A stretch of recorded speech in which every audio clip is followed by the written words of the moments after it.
வந்துள்ள உங்கள் அனைவருக்கும் இயேசு கிறிஸ்துவின் நாமத்தில் வாழ்த்துக்களையும் மகிழ்ச்சிகளையும் தெரிவித்துக் கொள்கின்றேன். இந்த வாரத்தின் முதல் நாளிலே தேவன் தாமே உங்கள் அனைவரையும் இவ்விடத்தில் கூட செய்துள்ளார். அவருக்கு நாம் நன்றிகளை தெரிவிப்போம். ஏனென்றால் அநேகர் இந்நாளை காண முடியாமலும் இருந்தும் பயனற்றவர்களாகவும் இருந்து கொண்டிருக்கும் சூழலில் பிதாவின் குமாரர்களும் குமாரத்தியுமாகிய நீங்கள் அனைவரும் இவ்விடத்தில் தேவனுடைய வார்த்தையை கேட்பதற்காகவும் இயேசு கிறிஸ்துவை நினைவு கூறும் வண்ணமாகவும் கூடி வந்துள்ளீர். உங்களுக்கு வாழ்த்துக்களை தெரிவித்துக் கொள்கின்றேன். இன்றைய நாளின் செய்தியின் தலைப்பு ஆவிக்குரிய ஆழம். ஆவிக்குரிய ஆழம். இந்த ஆவிக்குரிய வாழ்க்கையின் ஆழத்தை நாம் அறிந்து கொள்ளவிருக்கின்றோம். இந்த ஆவிக்குரிய வாழ்வின் ஆழத்தை நாம் பார்ப்பதற்கு முன்பதாக நம்மை பற்றி கொஞ்சம் நாம் தெரிந்து கொள்ள வேண்டியது இங்கு அவசியமாக இருக்கிறது. அது என்ன தெரிந்து கொள்ள வேண்டும்? நாம் எப்படிப்பட்ட கிறிஸ்தவர்களாக இருக்கின்றோம்? நாம் எப்படிப்பட்ட கிறிஸ்தவர்களாக இருக்கின்றோம்? இதுதான் ஆவிக்குரிய ஆழத்தை நாம் அறிந்து கொள்வதற்கு ஒரு துவக்கமாக இருக்கிறது. ஏனென்றால் இன்றைய நாளில் 2026 வருடம், இந்த காலகட்டத்தில் ஞாயிற்றுக்கிழமை கிறிஸ்தவர்கள் என்னும் ஒரு வார்த்தை அதிகரித்துக் கொண்டிருக்கிறது. நபர்கள் ஞாயிற்றுக்கிழமை கிறிஸ்தவர்கள். இந்த ஞாயிற்றுக்கிழமை கிறிஸ்தவர்களை குறித்து நாம் பார்ப்போம். அவர்களை பார்க்க வேண்டும் என்றால் 2 வண்ணமாக நாம் பிரித்துக் கொள்ள முடிகிறது. ஒன்று மேலோட்டமான பக்தி, இன்னொன்று ஆழமான உறவு. இந்த ஞாயிற்றுக்கிழமை கிறிஸ்தவர்கள் மேலோட்டமான பக்திக்கு கீழாக வருகிறார்கள். உதாரணத்துக்கு சொல்லணும்னா, மேலோட்டமான பக்தி எதுன்னு கேட்டா இங்க அழகா வச்சிருக்கோம் இல்லையா, இந்த பிளாஸ்டிக் ஃபிளவர்ஸ். இந்த பிளாஸ்டிக் பூ என்னைக்குமே ஒரு கனியா மாறாது. இதுல புழு வராது. பார்க்கிறதுக்கு ரொம்ப அழகா இருக்கும். இதுல என்னைக்குமே புழு வராது, தூசி வராது, எதுவுமே வராது, மனம் இருக்காது. இதுதான் ஒரு மேலோட்டமான பக்திக்கு சான்றாக இருக்கிறது. அப்படியே நம்ம சபை கட்டிடத்தை விட்டு கொஞ்சம் வெளியே போய் பார்த்தீங்கன்னா, முன்னாடி பார்த்துருக்கலாம், இடது பக்கம் ஒரு சின்ன கார்டன் வச்சிருந்தோம், தோட்டம். பாஞ்சி பழம், அதாவது கஸ்டர்ட் ஆப்பிள் இருந்து, அது போல மாதுளை பழங்கள் இருந்து அது மலரும். அந்த மலர் கனியாக மாறும், நல்ல மனம் கொடுக்கும். அதே நேரத்துல அது கீழே விழும், மக்கும், சற்று வாடையும் அடிக்கும். அது ஒரு ஆழமான உறவுக்கு எடுத்துக்காட்டாக இருக்கிறது. இந்த மேலோட்டமான பக்தி எப்பொழுதுமே அழகாகத்தான் இருக்கும், ஆனா பயன் இல்லை, எந்த ஒரு யூஸ்மே இல்லை. இந்த பிளாஸ்டிக் ஃப்ளவர் எப்பவுமே பிளாஸ்டிக்கா தான் இருக்கும். அதை நம்ம பயன்படுத்தணும்னு நினைச்சாலும் முடியாது, அது கனியே கொடுக்காது. கடைசி வரை எத்தனை ஆண்டுகள் ஆனாலும் பிளாஸ்டிக்காவே இருந்துட்டு போகிறோம். ஆனா அந்த ஆழமான உறவு எப்படி இருக்கும்னா, கனி கொடுக்கும், புசிக்கலாம், நம் உடலுக்கு நல்ல ஊட்டம் அளிக்கக்கூடிய உண்ணக்கூடிய உணவான கனிகளை கொடுக்கும், மனம் கொடுக்கும். அது மக்கி அது கீழே விழுந்தா கூட மணல்ல மக்கி மீண்டும் அநேகமான செடிகளுக்கு உரமா மாறும். இப்பேற்பட்ட ஒரு ஆழமான உறவு தான் நமக்கும் நம் தேவனுக்கும் இடையேயான உறவாக நாம் ஏற்படுத்தி கொள்ள வேண்டியது இங்கு அவசியமாக இருக்கிறது. ஆனால் இன்று மேலோட்டமான பக்தி எடுத்துக்காட்டான அந்த ஞாயிற்றுக்கிழமை கிறிஸ்தவர்கள் அதிகரித்துக் கொண்டிருக்கிறார்கள். நாம் மாற்றிக்கொள்ள நமக்கு கால அவகாசம் அதிகமாக உள்ளது. அதை மாற்றிக்கொள்வது நம்முடைய கையில் தான் இருக்கிறது. இந்த ஞாயிற்றுக்கிழமை கிறிஸ்தவர்கள் ஞாயிற்றுக்கிழமையில் மாத்திரம்தான் கிறிஸ்தவர்களாக இருக்கிறார்கள்.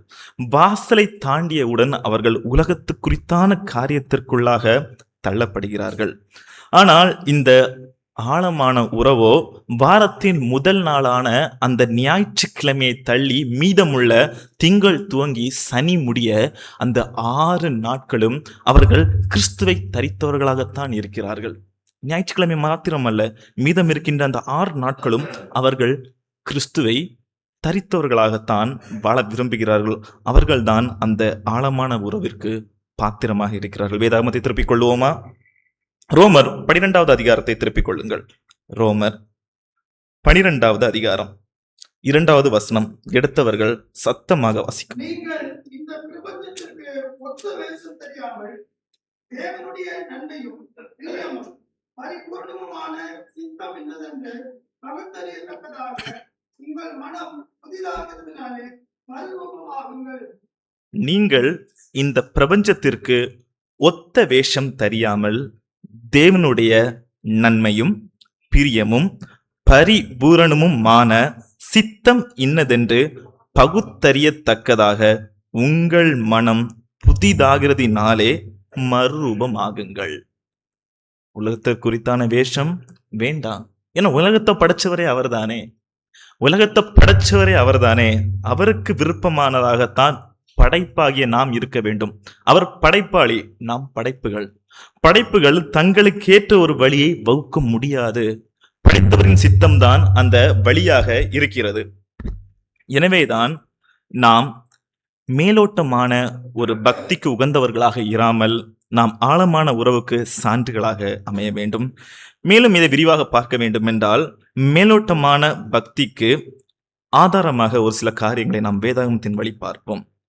முதலாவதாக, உள்ளே ஒன்று வெளியே ஒன்று என்று இருப்பார்கள். வேதாந்தத்தில் பல பேரை நம்ம அப்படி பார்த்திருப்போம். உள்ள ஒன்று இருக்கும், வெளியே ஒன்று இருக்கும். அதுக்கு ஒரு தம்பதி மிகப்பெரிய எடுத்துக்காட்டாக இருக்கிறது. நான் வேதாகமத்துல சொல்றேன், ஒரு தம்பதி மிகப்பெரிய எடுத்துக்காட்டாக இருக்கிறார்கள். அந்த வேத பகுதி எங்க இருக்குன்னா, அப்போஸ்தலர் பக்கத்தை திருப்பிக் கொள்ளுங்க. அப்போஸ்தலர் 5வது அதிகாரத்தை எல்லோரும் திருப்பிக் கொள்ளுங்கள். அனனியா மற்றும் சப்பிராள் ரொம்ப பெரிய ஒரு எடுத்துக்காட்டாக இருக்கிறாங்க. எதுக்கு? உள்ள ஒண்ணு வெளியே ஒண்ணு, அப்படிப்பட்ட ஒரு காரியத்திற்கு. அப்போஸ்தலர் 5வது அதிகாரத்தை எல்லோரும் திருப்பிக் கொள்ளுங்கள். நான் வாசிக்கின்றேன். வாசிக்க ஒவ்வொரு வசனமா நம்ம பின்தொடர்வோம். அப்போஸ்தலர் 5வது அதிகாரம். அனனியா என்னும் பெயருள்ள ஒருவனும் அவனுடைய மனைவியாகிய சப்பிராளும் தங்கள் காணியாட்சியை விற்றார்கள். தன் மனைவி அறிய, அவன் ரொம்ப அண்டர்லைன் பண்ண வேண்டிய ஒரு விஷயம், தன் மனைவி அறிய ஒரு தவறு இழைக்கப் போகிறான். தன் மனைவி அறிய அவன் கிரயத்திலே ஒரு பங்கை வஞ்சித்து வைத்து ஒரு பங்கை கொண்டு வந்து அப்போஸ்தலருடைய பாதத்திலே வைத்தான். தன்னுடைய மனைவி அறிய அங்க அந்த மனைவியானவள் என்ன செய்றாள்னா, அந்த தப்புல பங்கு கொள்றாள். மனைவி தன்னுடைய புருஷன், தன்னுடைய கணவன் ஒரு தவறிழைக்கும் பொழுது அதை சுட்டி காட்ட வேண்டும். அதிலிருந்து அவரை காப்பாற்ற முன்வர வேண்டும், விலக்க வேண்டும். அது ஒரு மனைவியுடைய வேலையா இருக்குது. ஆனா இங்க என்ன வேதாகமத்துல போட்டிருக்குன்னா, தன் மனைவி அறிய அந்த தவறுல அவளும் இணைகிறாள். ஆதாம் காலத்திலே நாம் பார்க்கிறோம், ஏவாள் ஒரு தவறு செய்யறாரு, அதை ஆதாம் தடுக்கல. அங்கு மனைவி ஒரு தவறிழைக்கிறாள், அதை கணவன் தடுக்கல. இங்க வேதாகமத்துல பார்த்தோம்னா, கணவன் ஒரு தவறிழைக்க உள்ளான், அதை மனைவி தடுக்கல. ஒரு கணவன் மனைவி உறவானது ஒருவருக்கொருவர் சமமான மரியாதை கொடுத்து சமமாக இருக்க வேண்டும். அதே பட்சத்தில் ஒருவர் தவறிழைக்கும் பொழுது மற்றவர் சுட்டிக்காட்டி அவரை தவறான வழிக்கு அனுப்பாமல் பாதுகாக்க வேண்டும். ஆனா இங்க வேதாகம் என்ன சொல்லுதுன்னா, தன் மனைவி அறிய அவன் கிரயத்திலே ஒரு பங்கை வஞ்சித்து வைத்து ஒரு பங்கை கொண்டு வந்து அப்போஸ்தலருடைய பாத்திரத்தில் வைத்தான். இங்கதான் ஆவியானவர் வேலையை காட்டுறாரு. பேதுருவுக்கு அது வெளிக்கொணர செய்றார் ஆவியானவர். பேதுரு அவனை நோக்கி, அனனியாவே, நிலத்தின் கிரயத்தில் ஒரு பங்கை வஞ்சித்து வைத்து பரிசுத்த ஆவியினிடத்தில் பொய் சொல்லும்படி சாத்தான் உன் இருதயத்தை நிரப்பினது என்ன? உள்ள ஒரு விஷயம் இருக்கு, வெளியே இன்னொரு விஷயம் இருக்கு. வாய் வார்த்தை ஒண்ணு இருக்கு, மனதுல குத்தப்பட்ட வார்த்தை ஒன்றாக இருக்கிறது. அங்க சாத்தான் அதை பயன்படுத்த துடித்து கொண்டிருக்கிறான். அந்த காரியத்திற்காகத்தான் சாத்தான் எப்பொழுதுமே ரெடியா இருப்பான். எப்போ ஒரு பாயிண்ட் கிடைக்கும் நம்ம உள்ள வரலான்னு. உள்ள வந்துட்டான். அதை விற்கும் முன்னே, 4வது வசனம், அதை விற்கும் முன்னே அது உன்னுடையதா இருக்கவில்லையோ? அதை விற்ற பின்பும் அதன் கிரயம் உன் வசத்தில் இருக்கவில்லையோ? நீ உன் இருதயத்திலே இப்படிப்பட்ட எண்ணம் கொண்டதென நீ மனுஷனிடத்தில் அல்ல தேவனிடத்தில் பொய் சொன்னாய் என்றான். மனைவியும் அதை சுட்டி காட்டல. தான் செஞ்சது தவறுன்னு அவர் உணரல. உள்ள ஒரு வார்த்தை இருக்கு, வெளியே ஒரு வார்த்தை இருக்கு. மாட்டிக்கிட்டது யார்கிட்டேனா, தேவனிடத்திலே பொய் சொல்றதுக்கு முன்னாடி வந்துட்டாரு. 5வது வசனம், அனனியா இந்த வார்த்தைகளை கேட்கவே விழுந்து ஜீவனை விட்டான். இவைகளை கேள்விப்பட்ட யாவருக்கும் மிகுந்த பயம் உண்டாயிற்று. தேவனிடத்தில் பொய் சொன்னா என்ன நடக்கும்? வெளியே ஒரு விஷயத்த உள்ள ஒரு காரியத்தை நம்ம மறைச்சு வச்சா என்ன நடக்கும்? அது வெளியரங்கமாகும். அந்த வெளியரங்கம் இந்த சாப்டர்ல எங்க போய் முடிஞ்சிருக்குன்னா மரணத்துல சென்று முடிஞ்சிருக்கு. சரி, அனனியாவோட சாப்டர் முடிஞ்சு போச்சு. இப்ப கூட இருந்து உதவி பண்ணாங்களே மனைவி, அவங்களுக்கு என்னாச்சு? 6வது வசனத்திலிருந்து பார்ப்போம். வாலிபர் எழுந்து அவனை சேலையில் சுற்றி வெளியே எடுத்துக்கொண்டு போய் அடக்கம் பண்ணினார்கள். ஏறக்குறைய 3 மணி நேரத்திற்கு பின்பு அவனுடைய மனைவி நடந்ததை அறியாமல் உள்ளே வந்தாள். பேதுரு அவனை நோக்கி, நிலத்தை இவ்வளவுக்கு தானா விற்றீர்கள் என எனக்கு சொல் என்றான். அவள், ஆம், இவ்வளவுக்குத்தான் என்றாள். பேதுரு அவளை நோக்கி, கர்த்தருடைய ஆவியை சோதிக்கிறதற்கு நீங்கள் ஒருமனப்பட்டதென்ன? இதோ உன் புருஷனை அடக்கம் பண்ணினவர்களுடைய கால்கள் வாசற்படியிலே வந்திருக்கிறது, உன்னையும் வெளியே கொண்டு போவார்கள் என்றான். அதுக்கப்புறம் என்ன நடந்திருக்கும்? வாசிக்க வேண்டிய அவசியமே இல்லை. அதுக்கப்புறம் என்ன நடந்திருக்கும்? மரணம் தான். ஒருமனப்பட்ட காரியம் இங்கு எதுவாக இருக்கிறது? உள்ளே ஒரு காரியத்தையும் வெளியே ஒரு விஷத்தையும் கக்கி கொண்டு மனமோ இரு மனங்கள் ஒரு மனமாகிறது. கணவன் மனைவி உறவு மிகவும் நன்மையான உறவுதான். இருப்பினும் நாம் ஒருவருக்கொருவர் முன் நின்று அவர்கள் செய்த தவறை ஏறெடுத்து சொல்ல ஏதுவாக இருக்க வேண்டும். இவ்வாறாக இந்த உள்ளே ஒரு காரியம் வெளியே ஒரு காரியம் என்று இருக்கக்கூடிய மேலோட்டமான பக்திக்கு ஒரு நல்ல எடுத்துக்காட்டாக இந்த காரியம் இருக்கிறது. எனவே மேலோட்டமான பக்தி என்பது மிகவும் ஆபத்தான ஒரு கொடிய விஷம். அது தன் காலை தானே சுற்றி கொண்டிருக்கக்கூடிய பாம்புக்கு ஒப்பாக இருக்கிறது. பாம்பு கடிச்சா பாம்புக்கு விஷம் ஏறும், ஏறாம இல்ல, பாம்பு கடிச்சா பாம்புக்கும் விஷம் ஏறும். அந்த ஒரு உறுப்பை செயலிழந்து போயிடும். அது போலதான் இந்த விஷமாக இருக்க, தன் விஷமாகினும் தனக்கு கட்டாயம் பலிக்கும். இந்த மேலோட்டமான கிறிஸ்தவம் என்பது, மேலோட்டமான பக்தி என்பது மிகவும் கொடிய ஒரு விஷயமாக இருக்கிறது. எனவே ஆவிக்குரிய ஆழத்தை நாம் பார்க்க உள்ளோம் என்றால் இந்த மேலோட்டமான பக்தியிலிருந்து விலகி இருக்க வேண்டும். ஞாயிற்றுக்கிழமை கிறிஸ்தவன் என்னும் அந்த பாதையிலிருந்து சற்றே புறம்பே நிற்க வேண்டும். நாம் ஆழமான உறவிற்கு ஏற்ற ஒரு மனிதராக கட்டாயம் இருக்க வேண்டும். சரி, உள்ளே ஒன்று வெளியே ஒன்று என்கிற ஒரு காரியத்தை குறித்து பார்த்தோம். அதற்கு அப்புறம் இந்த ஞாயிற்றுக்கிழமை கிறிஸ்தவர்கள் எந்த ஒரு காரியத்தை விழுறாங்கன்னா வெளிவேஷ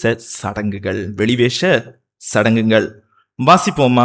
2 தீமோத்தேயு 3வது அதிகாரத்தை நாம் வாசிப்போம். 2 தீமோத்தேயு 3வது அதிகாரம் 5வது வசனம். எடுத்தவர்கள் வாசிக்கலாம். 2 தீமோத்தேயு 3வது அதிகாரம் 5வது வசனம்.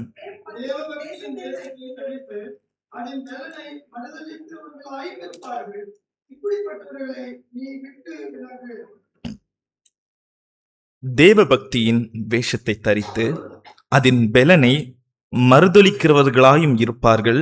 இப்படிப்பட்டவர்களை நீ விட்டு விலகு. யார் விலகணும்? இந்த ஆழமான உறவுல இருக்கிறவங்க யார்கிட்ட இருந்து விலகணும்னா, கிறிஸ்தவ ஒரு காரியத்தை வெளி வேஷமாக பயன்படுத்தி அநேகருடைய அந்த போக்கஸை தன் பக்கம் இழுத்து அவர்களுடைய மார்க்கத்தையும் வேறு மார்க்கமாக மாற்றக்கூடிய விஷம் வாய்ந்த கிறிஸ்தவ வெளிவேஷக்காரர்கள். அவர்கள் வெளி வேடம் தரித்தவர்களாக இருக்கிறார்கள். நீங்க பல இடத்துல பார்க்கலாம். நிறைய பேரை பார்ப்பீங்க. அவங்க என்ன பண்ணுவாங்கன்னா, ஆச்சரியப்படத்தக்க விஷயமாக அநேக காரியங்களை செய்வாங்க. மிராக்கிள்ஸ். அவங்க செய்யக்கூடிய மிராக்கிள்ஸ் எப்படி இருக்கும்? டிவியில பார்த்திருப்போம். கண்ணு தெரியாத ஒரு மனுஷனுக்கு கண்ணு தெரிய வைப்பாங்க. உண்மையில் நான் பார்த்திருக்கேன். கண்ணு தெரியாத ஒரு மனுஷனுக்கு கண்ணு தெரியும். வயிற்றுக்குள்ள ஒரு பெரிய கட்டி இருக்கும். இந்த வயிற்றுக்குள்ள இருக்கக்கூடிய கட்டி காணாம போயிடும். சிலருக்கு மன அமைதி இல்லாம வருவாங்க. மன அமைதின்னு சொல்ல முடியாது, பைத்தியம்னு சொல்லலாம். அப்படிப்பட்டவங்க இந்த பைத்தியம் குணமடையும். எல்லாமே ஒரு சாஃப்ட்வேர் இஷ்யூஸ். நான் பல தடவை சொல்லியிருக்கேன். இவர்கள் செய்யக்கூடிய இந்த சரி செய்யக்கூடிய காரியங்கள் எல்லாமே சாஃப்ட்வேர் இஷ்யூவா தான் இருக்கும். அவனுக்கு கண்ணு தெரியுமா தெரியாதான்னு நம்மளால கண்டுபிடிக்க முடியாது. அவன் வயிற்றுக்குள்ள கட்டி இருக்கா இல்லையான்னு நம்மளால கண்டுபிடிக்க முடியாது. இந்த ஹார்ட்வேர் இஷ்யூஸ் அவங்க ரெடி பண்ணவே மாட்டாங்க. ஒரு கால் இல்லாதவனை கொண்டு அவன் முன்னாடி விடுங்க, அவனுக்கு கால் கடைசிவரை வராது. ஒரு கை இல்லாத நபரை கொண்டு விட்டா அவங்களுக்கு கையை அவங்க கொடுக்க மாட்டாங்க. இந்த ஹார்ட்வேர் இஷ்யூ பக்கமே அவங்க போக மாட்டாங்க. ஃபுல்லா சாஃப்ட்வேர் இஷ்யூஸ் தான். கண்ணுக்கு தெரியாத விஷயங்கள்ல தான் அவங்களுடைய ஃபோக்கஸ் இருக்கும். கட்டி இருந்தா கட்டி காணாம போயிடும். கண்ணு தெரியாதவனுக்கு கண்ணு வந்துடும். பேச முடியாதவனுக்கு பேச்சு வந்துடும். அது ஒரு பொய் பித்தலாட்ட வேலையாக இருக்கிறது. Business, Christianity business. இந்த பிசினஸ்க்குள்ள ரொம்ப ஆழமா இறங்கினவங்க. அவர்கள் பின்னாடி இந்த பாவப்பட்ட கிறிஸ்தவர்கள் இன்னைக்கு அலைஞ்சு திரியிறாங்க. பல இடங்கள்ல நீங்க பார்த்திருக்கலாம். ஏமாற்றக்காரர்கள் பின்பாக கிறிஸ்தவர்கள் நிற்பதை வழி தெரியாம நிக்கிறாங்க. இந்த மேலோட்டமான பக்தி என்பது அங்கதான் ரொம்ப வேரூன்றி இருக்குது. உங்க சொல்றது உண்மைதானா? உண்மையான வார்த்தை தான் போதிக்கிறாங்களா? இந்த கிறிஸ்தவத்திற்குள்ளாடி உயிர் இருக்குதா? இது தெரியாம அவங்கள ஃபாலோ பண்ணிட்டு இருக்கிறாங்க. சோ இங்க நான் என்ன சொல்ல வர்றோம்னா, அதற்கு பின்பதாக செல்லக்கூடிய அந்த மனிதர்கள் சற்றே விலகி இருக்க வேண்டும். அவர்களுக்கு தேவனுடைய வார்த்தை போதிக்கப்பட வேண்டும். அவர்கள் வசனத்தை அறிய வேண்டும். வசனத்தை உற்று நோக்கி அங்கிருந்து வெளிவர வேண்டும். இந்த 2 தீமோத்தேயு 3வது அதிகாரம் 5ல வாசிச்சோம் அல்லவா? தேவ பக்தியின் வேஷத்தை தரித்து அதன் பெலனை மறுதலிக்கிறவர்களாயும் இருப்பார்கள். இப்படிப்பட்டவர்களை நீ விட்டு விலகு. வேதாந்தத்துல இல்லாத எந்த ஒரு காரியத்தையும் ஒரு நபர் முன் கொண்டு வர்றாருன்னா அவர்கிட்ட இருந்து நாம் என்ன பண்ணோம்? விலகி நிற்கணும். அவரிடத்தில் இருந்து தள்ளி நிற்கணும். நமக்கு தெரிஞ்சது வேதம் தான்.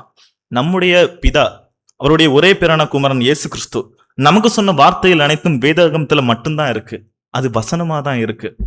அதை தவிர்த்து ஒரு நபர் ஒரு காரியத்தை முன் வைக்கிறாருன்னா என்ன பண்ணணும்? ஜஸ்ட் மூவ் ஆகிடணும், அவ்வளவுதான். அங்கிருந்து பேசி நம்ம நேரத்தை வீணாக்கிட்டு இருக்க கூடாது.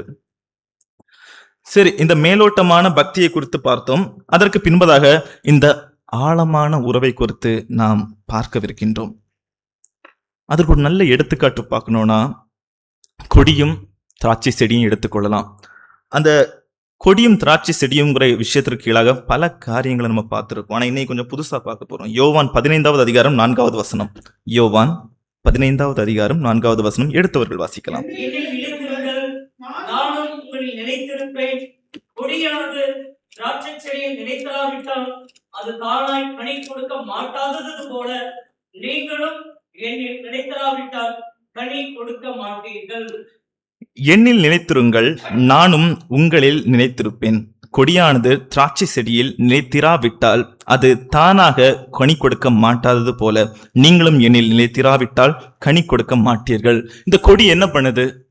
இந்த கொடியில ஒட்டிட்டு இருக்க கிளை அந்த திராட்சை பழம் கனி வரக்கூடிய நாள் மட்டும் தான் செடியில ஒட்டிட்டு இருக்குதா? மற்ற நாள்லாம் அது பிரிஞ்சு போயிட்டு சரியா கனி வர்ற அன்னைக்கு வந்து ஒட்டிட்டு கனி வந்த பிறகு திரும்ப பிரிஞ்சு போயிடுது. அப்படியா இருக்கு? இல்ல, அது கனி வந்தாலும் வராட்டாலும் அது அந்த கொடியோட பிணைக்கப்பட்டிருக்கு.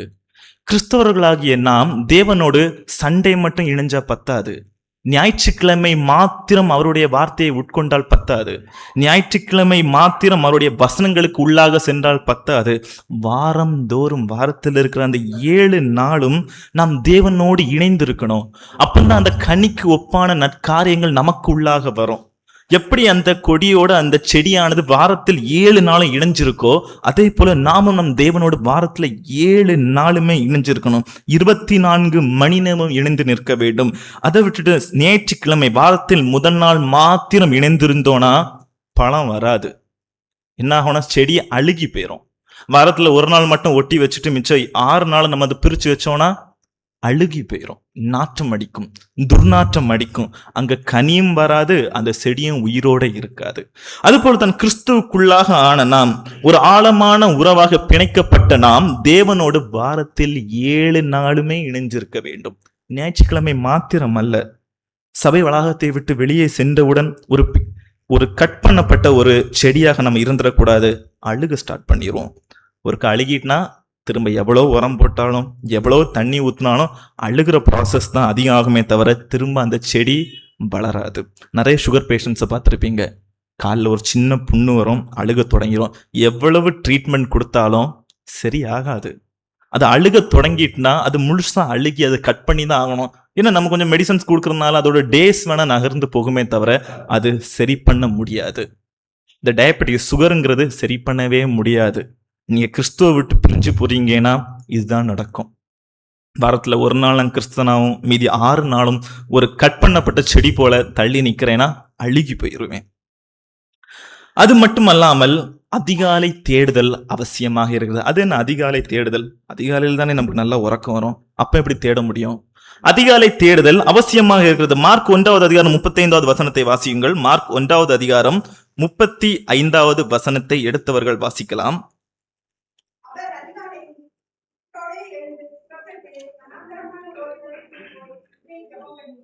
ஒரு தடவை கூட வாசிங்க. இருட்டோட எழுந்து புறப்பட்டு மனாந்தரமான ஓரிடத்திற்கு போய் அங்கே ஜெபம் பண்ணினார். டாபிக்கும் வசனத்துக்கும் சம்பந்தமே இல்லையே. ஆழமான உறவுக்கும் அதிகாலை ஜெபத்துக்கும் என்ன ஒரு பிணைப்பு இருக்குது? அதிகாலை நல்லா தூங்கக்கூடிய நேரம், அப்போ எதுக்கு போய் நான் ஜெபம் பண்ணணும்? அதிகாலைங்கிறது 4 மணி 5 மணி 3 மணி நல்ல ஒரு உறக்கம் வரக்கூடிய டைம்ல நான் போய் ஏன் ஜெபம் பண்ண போறேன்? ஒரு நாளில் ஒவ்வொரு நிமிடமும் தேவனுக்கான ஒரு நிமிடமாக இருக்க வேண்டும். ஒரு நாளின் துவக்கமே தேவனிடத்திலிருந்து துவங்கப்பட வேண்டும். நம்முடைய உறவு ஆழமாக இருக்க வேண்டும் என்றால் அந்த நாளின் துவக்கம் தேவனிடத்திலிருந்து கட்டாயம் துவங்கப்பட வேண்டும். அந்த நாளை அவருக்கென்று அர்ப்பணிக்க வேண்டும். காலையில் ஏதாவது ஒரு மைண்ட் செட்ல எழும்புவோம். வேலைக்கு போற நபர்களுக்கு அது ஒரு கட்டாயமான சூழலாக இருக்கிறது. நைட்டு வேலை பார்த்துருப்போம், அதே மைண்ட் செட்ல படுப்போம், காலையில அதே மைண்ட் செட்ல எழும்புவோம், அதே டிப்ரெஷனோட கூட வேலைக்கு போவோம். அந்த டிப்ரெஷனுக்கு வாரம் ஃபுல்லா நீண்டுகிட்டே வரும். அந்தந்த நாள் தேவனுக்குடையது. அவருக்குரிய காரியங்களை கட்டாயம் நாம் செய்தே ஆக வேண்டும். அந்த நாள் எவ்வாறாக இருப்பினும் தேவன் அது நமக்கு தந்த நாள், இந்த வாழ்வு நமக்கு தந்தது. எனவே ஒரு ஆழமான உறவுக்குள்ளாக நாம் போக வேண்டும் என்றால் அநேக காரியங்களை சகித்து கொள்ள வேண்டும். உங்களுக்கு தெரியும், கணவன் மனைவி உறவுக்குள்ளாக அநேக காரியங்களை சகித்து வாழ வேண்டும். அதைவிட இந்த உறவு மிகவும் மேலான ஒரு உறவு, பிதாவிற்கும் நமக்கும் இடைப்பட்ட ஒரு உறவு. எனவே தேவனுடைய அந்த ஆழமான உறவுக்குள்ளாக நாம் செல்ல வேண்டும் என்றால் உலக காரியங்களை சகித்து கொள்ள வேண்டும். சகிப்புன்னு சொன்னோன்னு நினைச்சிருப்பீங்க ஒரு வேத காரியங்களா இருக்கணும். இல்ல, சகிக்க வேண்டியது உலக காரியங்கள். தேவனுடைய வார்த்தைக்குள்ளாக சகிப்புங்கிறதே கிடையாது. அது மிகவும் மனமான சுவையான ஒரு வாழ்வாக இருக்கும். நாம் உலக காரியங்களை சகித்து கொள்ள வேண்டும். அப்படி நம்ம சகிச்சுக்கிட்டு போகும்போது தேவனுடைய காரியங்கள் மிகவும் மேன்மையானதாக இருக்கும். ஏன்னா ஒரு டெம்பரரி லைஃப், பர்மனன்ட் கிடையாது, ஒரு டெம்பரரி தான். ஜஸ்ட் எக்ஸாமுக்கு முன்னாடி நம்ம பண்ணக்கூடிய ப்ரிப்பரேஷனுக்கு ஈக்குவலா இருக்கக்கூடிய லைஃப் தான் இந்த புவிக்குண்டான ஒரு வாழ்வு. இது அப்படி கண்டினியூ ஆக போறதில்ல. ஜஸ்ட் நம்ம ப்ரிப்பேர் ஆகிட்டு இருக்கோம். இந்த ப்ரிப்பரேஷனுக்கு அப்புறம் ஒரு எக்ஸாம் இருக்கு. அந்த எக்ஸாமுடைய ரிசல்ட் தான் பரலோகமா பாதாளமானு நம்மளை நிர்ணயிக்க போகுது. ஸோ அந்த எக்ஸாமுக்கு ரெடி ஆகணும்னா நம்ம என்ன பண்ணா ஆழமான உறவுல இருக்கணும். ஆழமான உறவுல இருக்கணும்னா பிதா கூட ஆழமான உறவுல இருக்கணும்னு சொல்றேன். புவி குறித்தான உறவை பத்தி பேசல. மூன்றாவதாக வார்த்தையின்படி வாழ வேண்டும். ரொம்ப கஷ்டமான ஒரு டாபிக், வார்த்தையின்படி வாழ வேண்டும். நம்ம வார்த்தையை விடும்போது யோசிக்கவே மாட்டோம். அதுபடி வாழணும்னா எப்படி முடியும்? பாப்போமா? சங்கீதம் 119 திருப்பிக் கொள்ளுங்க. சங்கீதம் 119வது சங்கீதம் 105வது வசனத்தை வாசிக்கலாம். 119 105.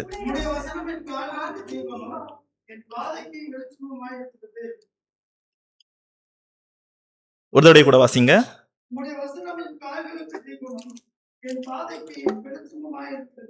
உம்முடைய வசனம் என் கால்களுக்கு தீபமும் என் பாதைக்கு வெளிச்சமுமாயிருக்கிறது. இந்த வசனம் எப்படி இருக்குதாம்? கால்களுக்கு தீபமும், அதாவது மார்க்கம், பாதை, சரியான பாதையில கொண்டு செல்லுது. அவர் நமக்கு பாதை போட்டு தந்துட்டாரு. அதை சரியா ஃபாலோ பண்ண வேண்டியது நம்முடைய கடமை. வழி மாறி போறதுக்கு இல்ல அவர் போட்ட பாதை, அதன் வழி சரியா போனோம். அதற்கு என்ன செய்யணும்னா வார்த்தை சரியாக இருக்கணும்.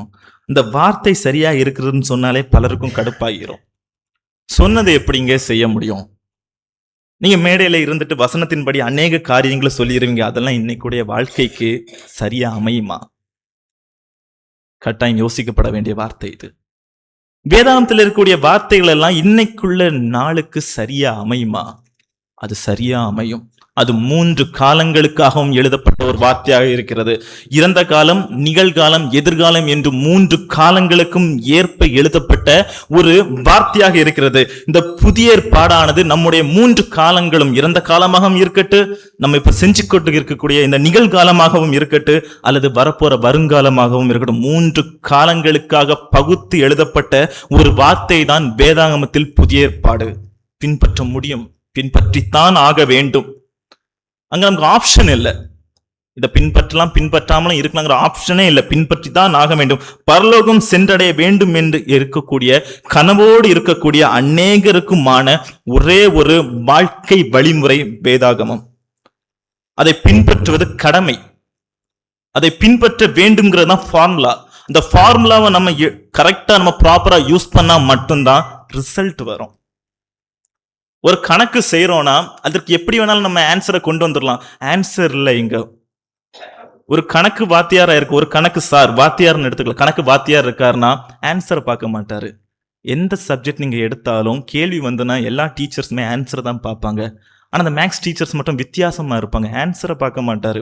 எந்த ஃபார்முலா யூஸ் பண்ண, நான் சொன்ன ஃபார்முலாவை தான் யூஸ் பண்ணியா, அதன்படி தான் ஆன்சர் வந்துச்சா, அதுல மட்டும் தான் ஃபோக்கஸ்டா இருப்பாரு.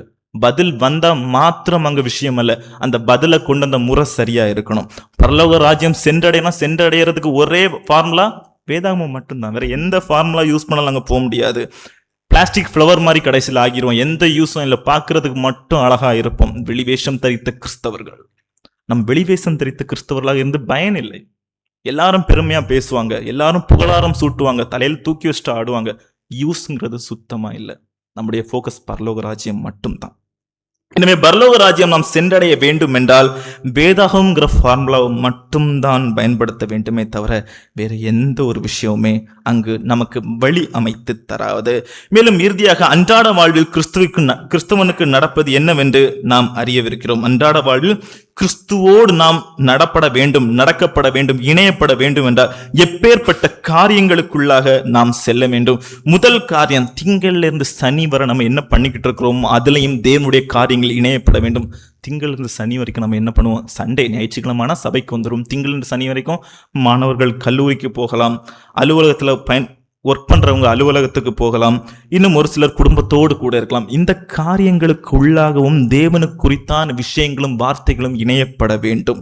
அப்படி இருக்கும் பட்சத்தில் தான் இந்த வாரத்தில் முதல் நாள் ஞாயிற்றுக்கிழமை நாம் எடுக்கக்கூடிய இந்த இடத்திலும் நாம் கேட்கக்கூடிய வசனங்களிலும் நாம் பாடவிருக்கக்கூடிய பாடல்களுடைய பயனும் பூர்த்தி அடையும். ஞாயிற்றுக்கிழமை மாத்திரம் நாம் ஒரு காரியத்தை செய்து கொண்டு மற்ற 6 நாட்டும் தவறவிட்டோம் என்றால் பூர்த்தி அடையாது. கட் பண்ண கிளம்பி ஆகிடுவோம், அழுகி போயிடுவோம். மீதி இருக்கக்கூடிய 6 நாட்களும் நம்ம என்ன செய்யறோமோ அதுதான் நம்மை இந்த நாளில் செய்யக்கூடிய காரியத்திற்கும் ஏற்ற பலனை நம்மை அடைய செய்கிறது. முதலாவதாக, வார்த்தைகளில் கிறிஸ்தவர்கள் தனிப்பட்டு இருக்க வேண்டும். சொன்னா நம்ப மாட்டீங்க, நான் இதுக்கு முன்னாடி செஞ்ச வேலைங்கிறது ஒரு கிறிஸ்டினா இருக்கிறனால தான் எனக்கு கிடைச்சிச்சு. இன்டர்வியூ போயிருந்தேன், வேலைக்கு ஆள் எடுத்துட்டாங்க. அந்த இடத்துல பணப்பட்டுவாடாங்கிறது எல்லார் கைக்கும் போகாது. அவர் நம்பிக்கையான ஆட்களுக்கு கையில மட்டும்தான் போகும். என் கையில வந்துச்சு. ஒரு தனிப்பட்ட வேலையில் நான் விசாரிக்கும் போதுதான் எனக்கு அவர் சொன்னாரு, நீ கிறிஸ்தவன்கிறனால தான் நான் இந்த இடத்துல இருந்தேன்னு. ஏன்னா அவருக்கு ஒரு நம்பிக்கை, கண்மூடித்தனமான நம்பிக்கை. கிறிஸ்தவர்கள் பொய் சொல்ல மாட்டாங்க, கிறிஸ்தவர்கள் ஏமாற்ற மாட்டாங்க. ராகுல் பொய் சொல்ல மாட்டான், ராகுல் ஏமாற்ற மாட்டான்னு சொன்னாங்கன்னா அது ராகுலை பெற்ற அவர்களுடைய பெற்றோருக்கு அந்த மரியாதை சென்று சேரும்.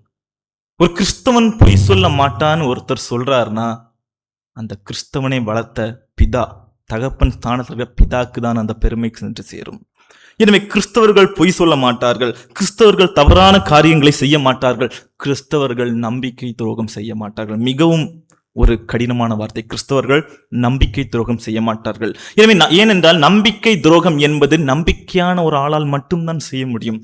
அவர் நம்பிக்கை துரோகம் பண்ணிட்டாருனாலே அதுக்கு அர்த்தம் என்னன்னா அவரை ரொம்ப இவங்க நம்பிட்டாங்க.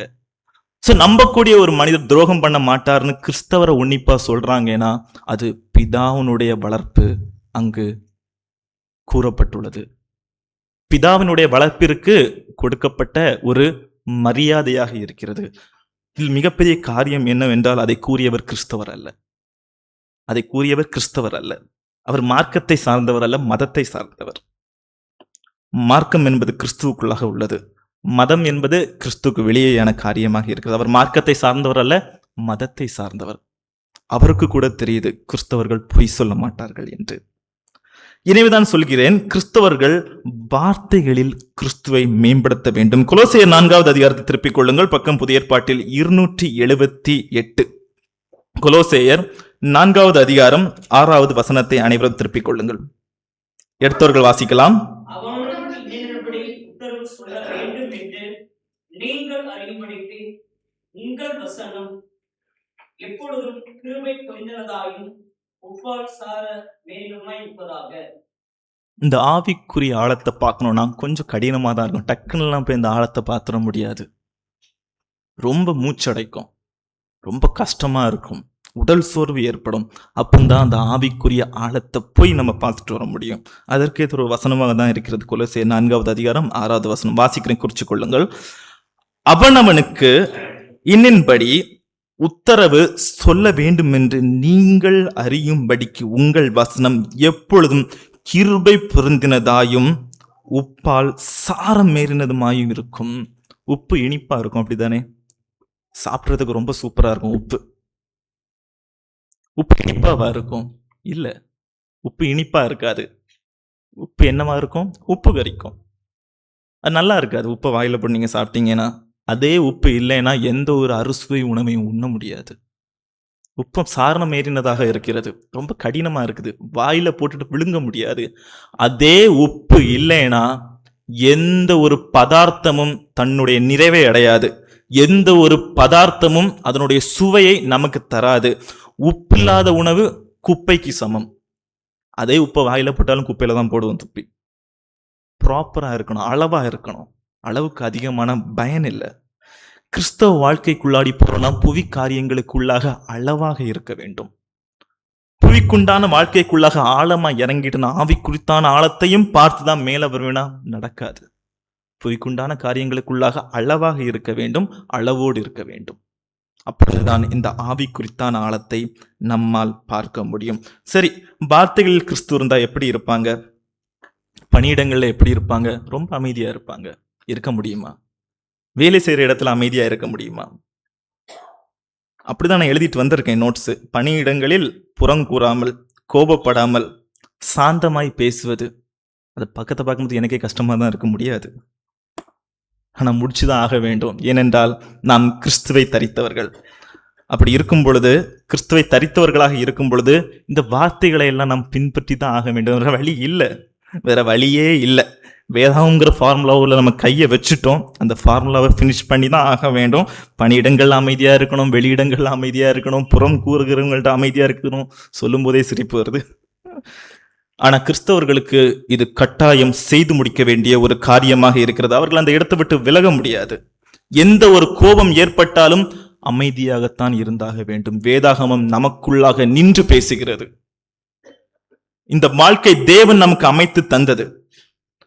இந்த வேலை, இந்த காலம், இந்த சூழ்நிலை அனைத்தும் தேவன் நமக்கு அமைத்து தந்தது. அவர் நினைச்சார்னா ஒரு செகண்ட்ல இல்லாமக்கிடுவாரு. சுற்றி பாருங்களேன், எல்லா காரியங்களும் நமக்கு வாய்த்ததாக அமைந்துள்ளது. சும்மா ஒரு எடுத்துக்காட்டுக்கு சொல்றேன். மேல நிலா நைட்டு பார்க்கும்போது ரொம்ப அழகா இருக்குல்ல? ரொம்ப அழகா இருக்கு நிலா. ஒரு ஸ்டெப் கீழே வந்துட்டுனா என்ன ஆகும்? வானத்துல பறந்துட்டு இருக்குது, ஒரு ஸ்டெப் கீழே வந்துட்டுனா என்ன ஆகும்? அதுக்குன்னு ஒரு தனி புவியீர்ப்பு விசை இருக்குது. ஒரு ஸ்டெப் கீழே வந்துட்டுனா ஆளுக்கு ஆளு 10 கிலோ குறைஞ்சிருவோம். ஒரு ஸ்டெப் கீழே வந்துட்டுனா ஆளுக்கு ஆளு 10 கிலோ குறைஞ்சிருவோம். உடலுடைய எடை குறையாது. நம்ம பூமியில் இருக்கக்கூடிய இந்த புவியீர்ப்பு விசையில இருந்து ஒரு 10 மடங்கு குறைஞ்சிரும். கூட ஒரு ஸ்டெப் இறங்கி வந்துட்டு என்ன ஆகும்?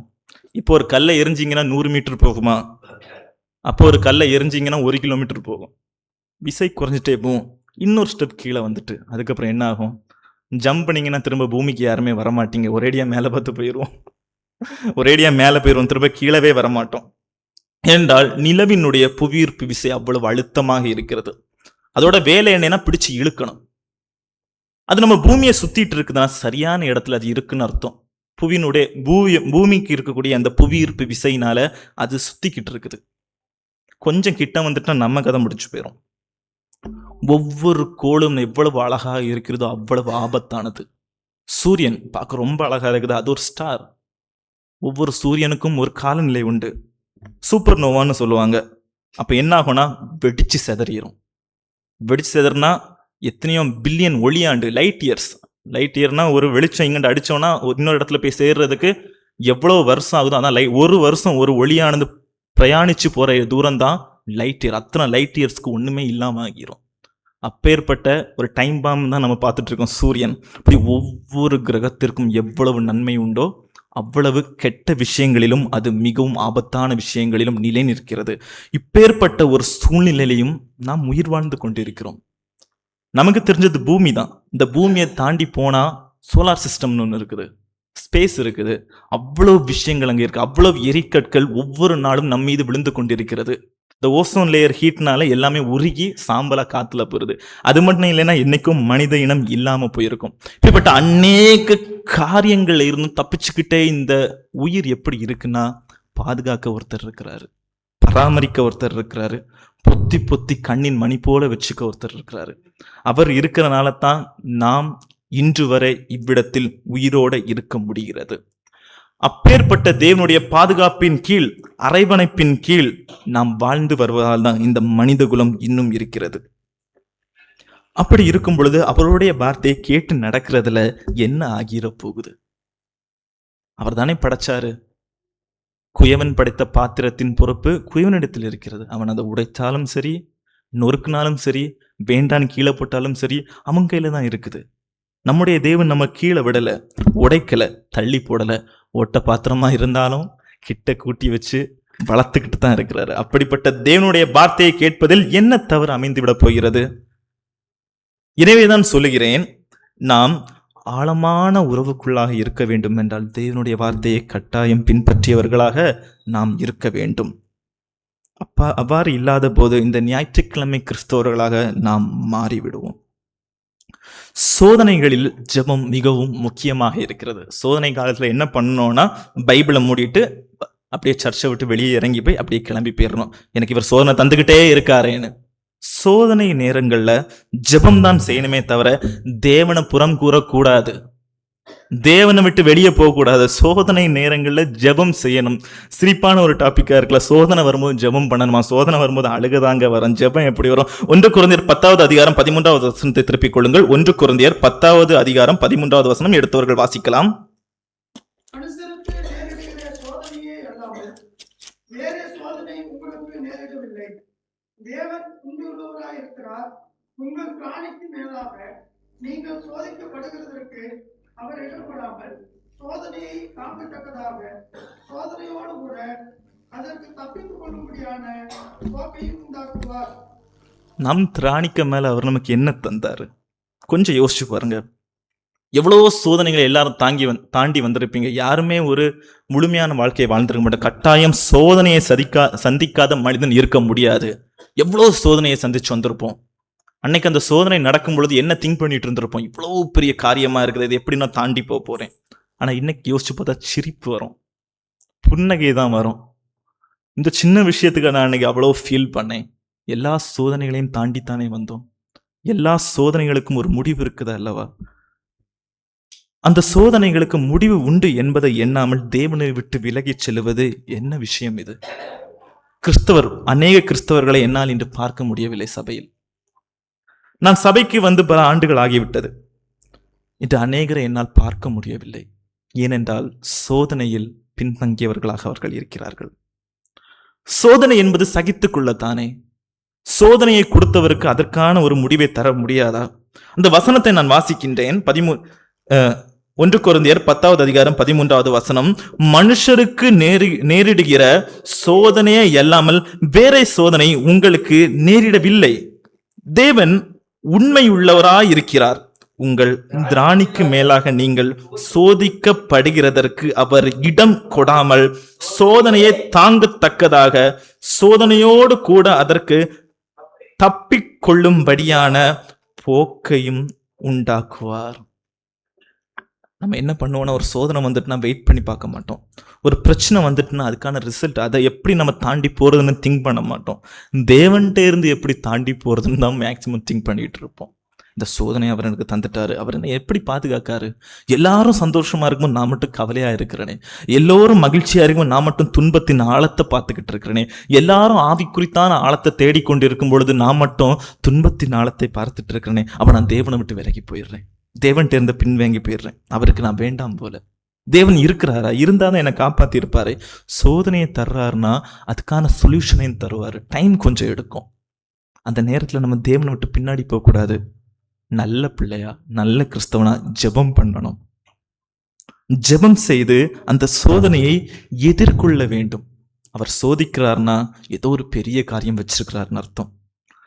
தேவன் ஒரு இன்பத்தை கொடுக்கிறார்னா உடனே எல்லாம் தந்துட மாட்டார். அதற்கு முன்பதாக ஒரு பெரிய துன்பம் இருக்கும். ஒரு ஷெவர் மாதிரி நிற்கும் வால். அதை தாண்டி போனோம். தாண்டி போனாதான் அவர் நமக்காக வச்சிருக்க அந்த சந்தோஷத்தை நம்மளால ருசி பார்க்க முடியும். இங்க இருக்கிறவங்கள பார்க்கும்போது தெரியுது, அநேக கஷ்டங்களை தாண்டி வந்து தேவனுடைய அந்த சந்தோஷமான நிகழ்வை ருசி பார்த்தவர்களாகத்தான் இருக்க முடியும். அநேகரோ என்ன செஞ்சிருக்காங்கன்னா, அந்த நேரத்துல அந்த செவர தாண்ட முன் வரல. அவர்களை என்னால இந்த இடத்துல இப்ப பார்க்க முடியல. ஏனென்றால் அவர்கள் சபைக்கு விலகி நிற்கிறார்கள். தேவன் கஷ்டத்தை தாரார்னா ஏதோ ஒரு காரியம் உங்களுக்காக வச்சிருக்கிறார்னு அர்த்தம். அதை ருசி பார்க்கணும்னா கொஞ்சம் உழைக்கணும், கொஞ்சம் பாடுபடணும், கொஞ்சம் கஷ்டத்தை ஏற்றுக்கொள்ளணும், முன்வர வேண்டும். வசனங்களோடு கூட, ஜெபத்தோடு கூட முன்வர வேண்டும். மிக அற்புதமான வாழ்வை தேவன் கட்டாயம் உங்களுக்கு அமைத்து தருவார். அப்பேற்பட்ட வாழ்வை நாம் ருசி பார்க்க வேண்டுமென்றால் கிறிஸ்தவருக்குள்ளாக வேரூன்றி நிற்கும் ஒரு கிறிஸ்தவனாக இருக்க வேண்டும். ஆழமான ஆவி குறித்தான அந்த உறவை ருசி பார்த்தவர்களாக இருக்க வேண்டுமே தவிர மேலோட்டமான பக்தி வேண்டாம். பிளாஸ்டிக் ஃப்ளவர்ஸ் வேண்டாம்.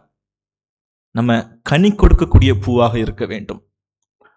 மலராகி, மலர் கனியாகி, அது புசிக்கத்தக்க உணவாகி, மனிதனுடைய உடலிற்கு நல்ல ஊட்டம் அளிக்கக்கூடிய ஒரு கனியாக அது மாறும். அப்பேற்பட்ட ஒரு மலராகத்தான் நாம் இருக்க வேண்டுமே தவிர நெகிழியால் உண்டான பிளாஸ்டிக் ஃப்ளவராக இருந்துடக்கூடாது. பார்க்க அழகா இருக்கும், அது வாடி போகாது, எத்தனை வருஷம் ஆனாலும் அங்கேயே இருக்கும்.